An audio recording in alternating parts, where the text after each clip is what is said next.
quelque chose pour lequel vous ne vous sentez pas capable. Faire quelque chose pour lequel vous ne vous sentez absolument pas compétent. Par exemple, prendre part à un projet ou porter un projet pour lequel vous ne vous sentez pas du tout à la hauteur. Ça vous est déjà arrivé? Levez la main un peu, ceux à qui c'est déjà arrivé que je vois. Oui, effectivement, j'ai l'impression que c'est déjà arrivé à vraiment beaucoup de monde ici. Je dis on parce que ça m'est arrivé à moi souvent.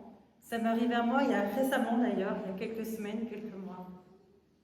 Les gens qui me connaissent, ma famille, mes amis, savent que j'ai une phrase fétiche que je dis quand on me demande de faire quelque chose pour laquelle je ne me sens pas du tout capable de faire. Je dis « je ne suis pas programmée pour ça ». Alors généralement, si vous venez vers moi et que vous me demandez de faire quelque chose et que je vous réponds « désolé, je ne suis pas programmée pour ça », vous pouvez passer votre chemin, il y a peu de chances pour que je fasse ce que vous me demandez que je fasse. Et une des choses pour lesquelles je ne me sens pas programmée, c'est de prendre la parole en public. Alors peut-être que ça peut vous étonner qu'une étudiante de théologie n'ose pas et n'aime pas prendre la parole en public. Pourtant, c'est mon cas. Je suis introvertie, réservée, et donc je n'aime pas du tout ça, je ne me sens pas à l'aise. Et ça peut encore plus vous interpeller qu'en étant en 4e année de théologie, ça m'est presque jamais arrivé de le faire. En vérité, je vous explique, j'ai déployé des trésors d'ingéniosité pour éviter le plus possible de devoir me retrouver exposée à des gens et de m'exposer moi-même. Et quand j'ai pas pu faire autrement que de m'exposer, je me suis toujours arrangée pour que mon intervention soit la plus courte et la plus brève possible et que je puisse retourner me cacher.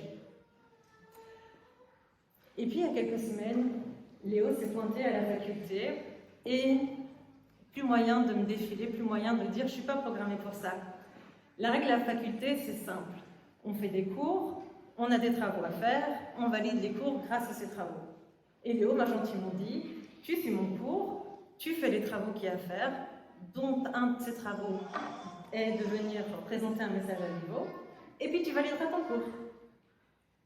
Pas moyen de me défiler, je ne pense pas que Léo aurait apprécié l'argument de « je ne suis pas programmée pour ça ». Donc voilà, pas le choix, aujourd'hui j'étais obligée de venir. Pourtant, je vous assure, j'ai imaginé des scénarios, mais plein, pour essayer d'éviter d'être là aujourd'hui. Je me suis dit, peut-être que la crise sanitaire va m'aider, peut-être qu'un confinement inopiné va tomber le 1er mai, juste le 1er mai, mais non. Donc voilà, aujourd'hui on est tous rassemblés ici, vous et moi, avec cette même expérience commune qu'on a déjà vécue de « je ne suis pas programmée pour ça », de ne pas nous sentir à la hauteur d'une tâche qui nous était assignée. Et cette expérience est exactement la même que l'expérience d'un homme dont je vais vous raconter l'histoire aujourd'hui. Un homme qui ne se sentait pas programmé pour ça, et pourtant. Cet homme s'appelle Gédéon. Je vais vous raconter aujourd'hui son histoire, on va la survoler ensemble, je vais vous donner quelques détails, mais pas tous. Mais si vous voulez retrouver son histoire, elle se trouve dans la Bible. Elle se trouve dans la Bible, dans le livre des Juges, au chapitre 6 et 7.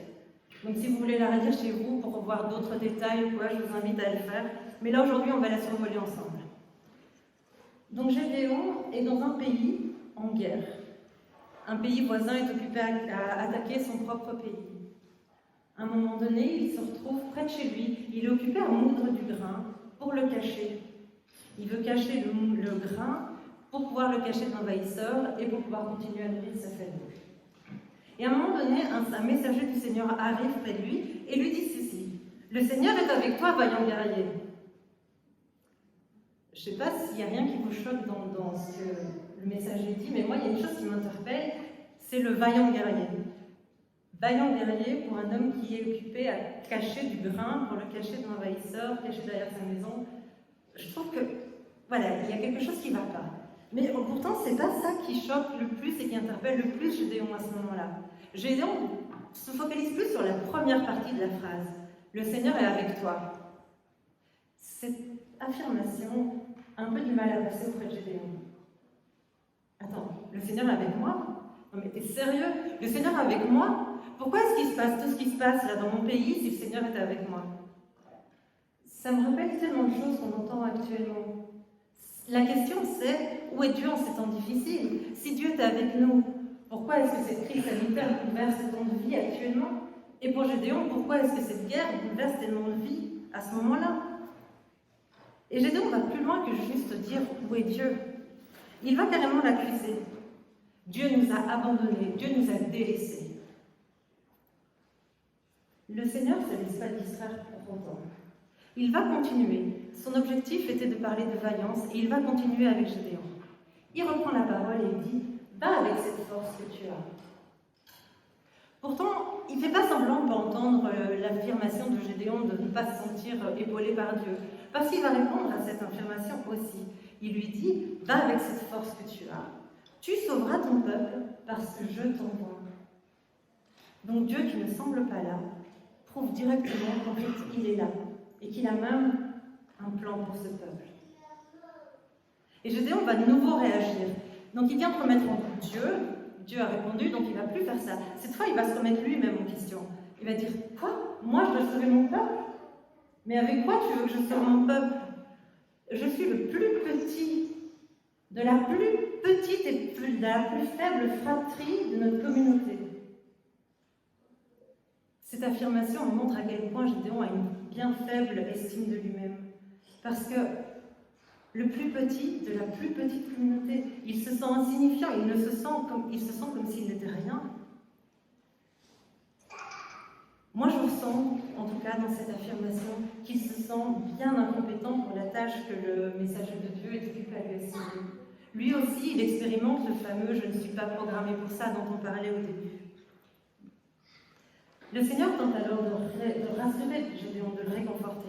« Je serai avec toi, tu battras ton ennemi comme un seul homme. » D'une manière un peu plus détournée que les deux premières interventions de Dieu, il ressouligne la force que Gédéon va avoir. Comme un seul homme, c'est quand même une expression qui a du poids, qui a du sens, c'est lourd, c'est fort.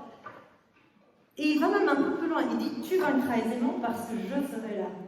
Non seulement Dieu est occupé à répondre aux doutes de Gédéon sur lui-même, mais il répond en même temps aux doutes qu'il avait déjà émis une première fois en parlant de Dieu. Il dit que Gédéon est fort et qu'il va vaincre, et que lui-même sera là avec lui.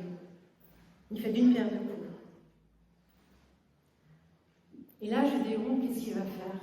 Il vient d'être rassuré sur la présence de Dieu, il vient d'être rassuré sur sa compétence lui-même, et pourtant, il va encore émettre un doute. Cette fois, il ne va pas faire sur Dieu ou sur lui-même, mais il va le faire directement sur le messager qui est occupé à lui délivrer le message. Est-ce que c'est vraiment Dieu?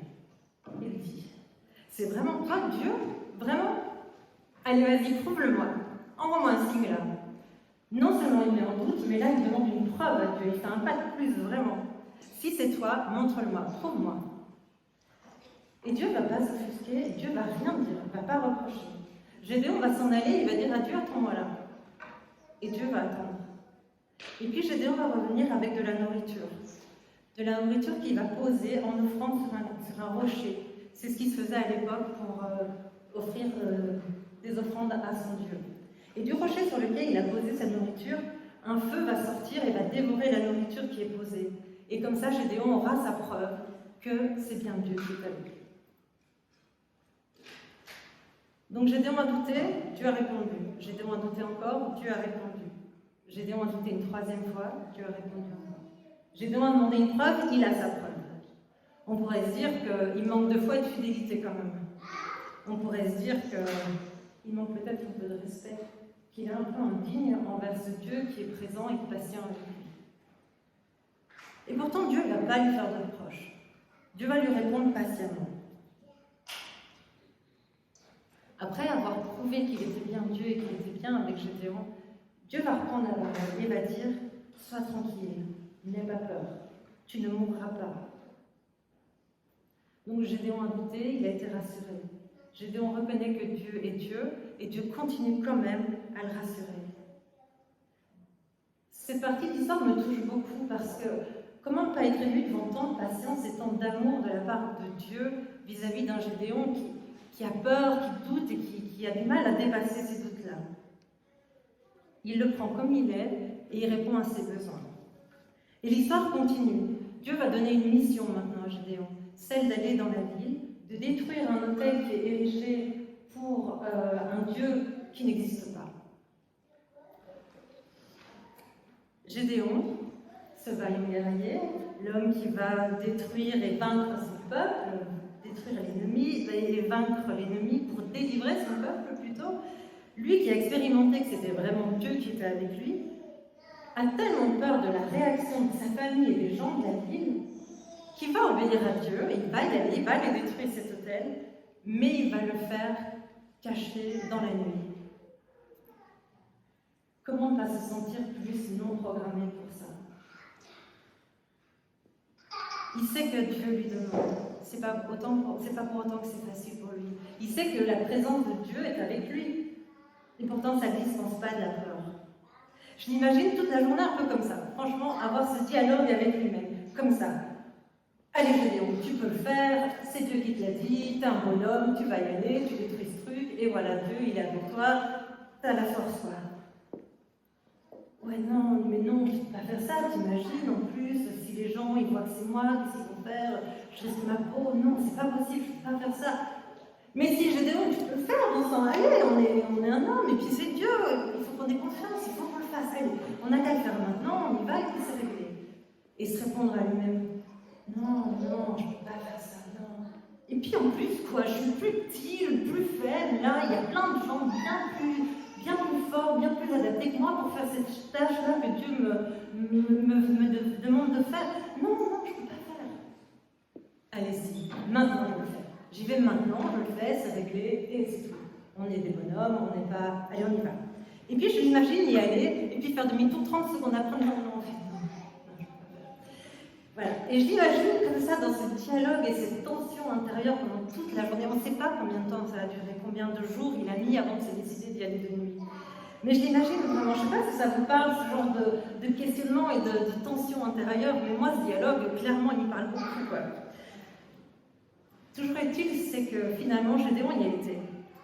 Il a finalement fait le premier pas. Alors on pourrait dire, ouais, il y a été, mais il y a été de nuit, quoi, c'est pas super courageux. Et en même temps, je me dis, même de nuit, il a fallu quand même beaucoup de courage pour se lancer. Il a fait un pas. Un petit pas avec hésitation et un peu en tremblant, je pense, mais il l'a fait. On peut y voir de la force et du courage, ou un manque de foi envers Dieu et peu de courage. Mais en tout cas, il s'est dépassé. On pourrait croire que tout ce cheminement avec Dieu, ses doutes, ses réponses, ses doutes, ses réponses, ses preuves, ses demandes de preuves, cette expérience où il a détruit l'autel et où tout s'est bien passé pour Gédéon, on fait grandir la confiance que Gédéon avait en lui-même et en Dieu. Que, voilà, cette expérience allait lui apporter quelque chose, le nourrir, le porter. Et pourtant, il arrive ce temps où il se trouve qu'il doit se mettre en route vers le peuple ennemi pour aller le vaincre. Vous vous souvenez que Dieu lui avait dit, ce peuple que tu vaincras avec force, avec un seul homme. Et à ce moment-là, Gédéon ne va pas s'appuyer sur l'expérience qu'il a construite avec Dieu. C'est un peu comme si sa nature profonde, ses faiblesses et ses failles ressurgissaient et reprenaient toute la place. Je vous laisse deviner ce que Gédéon a fait du coup. Il a douté. Non seulement il a douté, mais il redemande une preuve. Écoute Seigneur, j'ai besoin que tu me prouves que tu seras avec moi. Et Dieu va le faire. Dieu ne fait pas de commentaires, Dieu ne fait pas de reproches, de remontrances, il donne une preuve. C'est là que c'est incroyable. Vous savez comment Gédéon a réagi à cette preuve que Dieu lui a donnée? Il demande une preuve encore. Donc il a douté. Dieu lui a répondu, il a donné une preuve, il a donné une autre preuve. Et il redemande une troisième preuve. Et là, Gédéon, il dit à Dieu quand même, je suis désolée, je te promets, je te demanderai plus de preuves. Je te promets, c'est la dernière fois. Mais là, j'ai besoin encore d'une preuve, je suis désolée. On sent dans cette promesse qu'il fait à Dieu de ne plus lui demander de preuves, on sent que quelque part, Gédéon, il s'en veut de demander cette preuve. Il sent bien qu'il exagère un peu. Et en même temps, c'est comme s'il n'avait pas le choix. C'est comme s'il avait besoin, encore une fois, d'être rassuré. Et donc, il redemande une troisième preuve à Dieu. Et Dieu va lui donner, encore une fois, sans rien dire, sans faire de reproche, il lui redonne cette troisième preuve. Gédéon est un homme plein de doutes et de craintes. Ça, on ne peut pas nier, on ne peut pas faire semblant. Mais c'est un homme de parole. Et donc, comme il s'est engagé à ne plus jamais demander de preuves à Dieu, il ne le fera plus jamais. Et pourtant, aux portes de la bataille, aux portes de l'assaut qu'il va mener contre le peuple ennemi, Gédéon reçoit un présage de victoire de la part de Dieu, sans qu'il ne demande rien, sans qu'il n'exprime rien. Dieu vient le rassurer. Dieu connaît chacun de ses enfants. Il nous connaît aussi bien qu'il connaissait Gédéon. Il sait quels sont mes doutes, vos doutes. Il sait quelles sont mes failles, vos failles. Il ne les rejette pas. Il ne nous les reproche même pas. Gédéon n'était pas l'homme le plus courageux que la terre ait porté, on est bien d'accord. Et finalement, ça n'a pas dérangé Dieu. Dieu a vu plus que cela. Dieu a vu dès le départ le potentiel d'un vaillant guerrier. Et il a travaillé et accompagné Gédéon dans ce chemin-là. Quand Gédéon a besoin d'être rassuré, quand il exprime avoir besoin d'être rassuré, Dieu le rassure. Quand Gédéon n'exprime plus le besoin d'être rassuré, Dieu le rassure quand même. Il le connaît tellement bien, il sait tellement qui il est, il sait de quoi il est fait, il sait ce qui le bouleverse, ce qui le bouscule, il sait ce dont il a besoin. Et sans que Gédéon ne lui demande rien, il continue à prendre soin de ses besoins. La fin de l'histoire de Gédéon est vraiment belle. Notre vaillant guerrier courageux comme un oiseau effarouché, qui doute de tout, qui remet tout en question, qui demande des preuves pour tout, cet homme-là commence à prendre enfin confiance. Confiance en lui et confiance en Dieu. Dieu l'accompagne, Dieu le rassure, et il se fortifie tout doucement. Il met en place une stratégie. Dieu lui donne 300 hommes seulement. 300 hommes pour battre une armée, c'est pas beaucoup. Mais il lui sélectionne 300 hommes et lui dit, avec eux, tu pourras vaincre. Et Gédéon va organiser ces 300 hommes. Il va les mettre en sous-groupe, il va élaborer une stratégie, il va partager sa stratégie avec eux, et il va leur dire, à un moment donné, vous ferez la même chose que ce que moi je vais faire, au signal que moi je vais vous donner. Ce jour-là, Gédéon devient chef, devient vraiment le chef. Et ce jour-là, avec cette stratégie-là, avec cette confiance-là, en lui, en Dieu, Gédéon, ce non programmé pour ça, devient le vaillant guerrier que Dieu avait vu dès le début. Gédéon sauve son peuple de l'ennemi, comme Dieu lui avait dit qu'il pourrait le faire dès le début de notre histoire. Nous avons tous dans la tête des images qui apparaissent quand on parle de vaillants héros de Dieu. Si je vous disais maintenant, pensez à des images que vous avez quand je vous parle d'un héros, d'un guerrier pour Dieu. Vous avez sûrement tous des images de perfection, de puissance, de fidélité, d'assurance, de force, de confiance en Dieu. Si nous nous limitions à ces images-là qu'on a, je pense que peu d'entre nous auraient été capables, moi je ne l'aurais pas fait, je pense, j'aurais pas été capable de mettre Gédéon dans cette catégorie de vaillants guerriers, de héros de Dieu au début de mon histoire. Je pense même que si on avait demandé à Gédéon lui-même au début de notre histoire, tiens, est-ce que tu te sens, tu pourrais te sentir un héros de Dieu un jour, je crois que lui-même il ne se serait jamais mis dans cette catégorie-là. Et pourtant, Dieu lui avait une autre vision. Dieu avait une autre perspective. Il voyait autre chose quand il voyait Gédéon. Et c'est une vraiment bonne leçon pour nous. Parce que là où les hommes auraient pu, au fur et à mesure de l'histoire, critiquer Gédéon, lui faire des reproches, lui faire des remontrances ou l'accuser, Dieu n'en fait pas un seul. Pas un reproche, pas une remontrance, pas un commentaire même.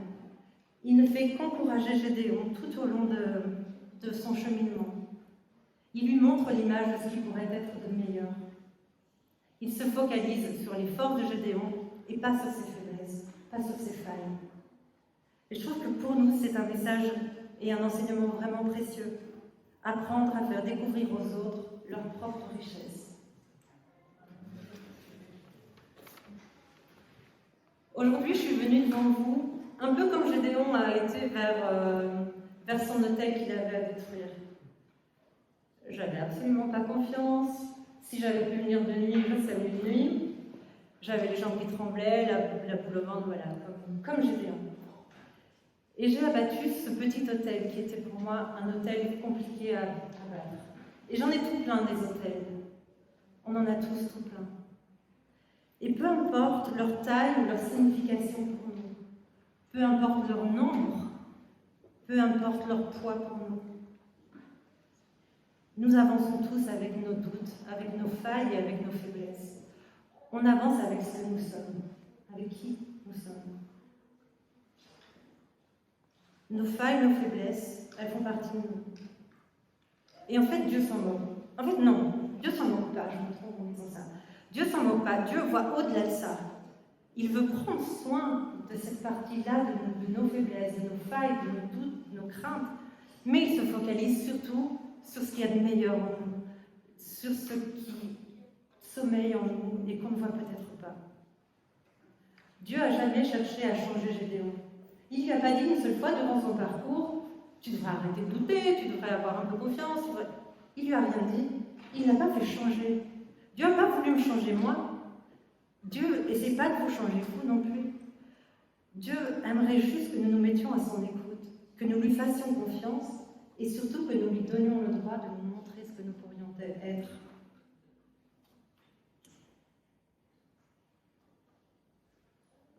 Dieu veut nous montrer le chemin sur lequel nous pouvons devenir ce qu'il y a de plus beau en nous. Et que nous ne sommes peut-être même pas encore aujourd'hui. Alors, je ne pouvais pas venir vous faire ce message-là et pas être totalement honnête avec vous. Est-ce que je peux vous affirmer que Gédéon aurait été malheureux s'il avait décidé de ne pas suivre le message de Dieu? Honnêtement, je ne peux pas vous l'affirmer. Ce serait vous mentir que de dire que si Gédéon avait voulu être heureux, il n'avait pas d'autre choix que de suivre le messager de Dieu. Je peux l'imaginer heureux dans une vie où il prend soin de sa famille, il cherche de la nourriture, il cherche à leur donner un toit, à leur donner de l'amour, et faire une vie heureuse comme ça. Maintenant, en regardant la fin de l'histoire de Gédéon, je me dis, ça aurait été une perte quand même, une sacrée perte. Pour sa famille, pour les gens de son peuple, qui n'auraient pas été libérés de l'oppression du pays ennemi, pour la mission de Dieu évidemment, et puis pour Gédéon lui-même. Il a quand même réussi à dépasser sa faible estime de lui, lui qui se sentait tout petit. Il est devenu un vaillant guerrier, un leader qui avait confiance en lui. Il est devenu ce qu'il avait de plus beau en lui. Ça aurait été une grande perte pour lui. Et donc, c'est ça la question que je voudrais vous poser. Je ne peux pas vous dire que Gédéon n'aurait pas été heureux. Par contre, on peut se poser la question, quelle est la plus-value que Gédéon a eue dans sa vie en décidant de faire confiance et de suivre Dieu? Et par extension, on peut se poser cette question-là aussi. Quelle est la plus-value que nous pourrions avoir dans notre vie en décidant de suivre Dieu? Voilà, c'est ce que je voulais vous laisser aujourd'hui. Peu importe où nous nous trouvions, peu importe nos hôtels, peu importe nos doutes, nos freins, toutes nos fausses bonnes raisons aussi, et peu importe tous nos « je ne suis pas programmé pour ça », qu'aujourd'hui nous puissions nous tourner vers Dieu et lui dire « Ok, je suis prêt. Aujourd'hui, montre-moi toi ce que tu vois en moi. Montre-moi toi ce que toi tu vois. Aujourd'hui, je te fais confiance. Allons-y. Amen.